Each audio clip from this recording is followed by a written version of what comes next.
நம்ம விநாயகர் சதுர்த்திக்கு எப்போவுமே ஸ்பெஷலாக கொழுக்கட்டை தான் பண்ணுவோம். இன்றைக்கி சூப்பராக ஒரு பீட்ரூட் ரவா லட்டு பண்ணலாம் வாங்க.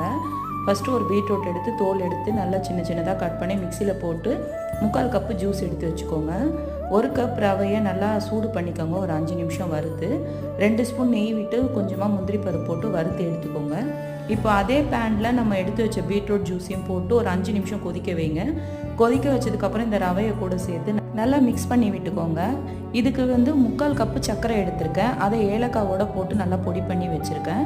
ஒரு 1/4 கப் பால் விட்டு நல்லா மிக்ஸ் பண்ணி வச்சுக்கோங்க. கொஞ்சம் கை பொறுக்கிற சூடு வந்ததுக்கப்புறம் இந்த மாதிரி லட்டு மாதிரி உருட்டிக்கோங்க.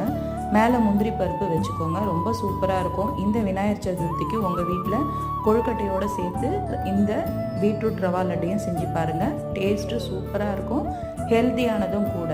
வீடியோ பிடிச்சிருந்தா லைக் பண்ணுங்கள், மறக்காமல் சப்ஸ்கிரைப் பண்ணிக்கோங்க. தேங்க்யூ.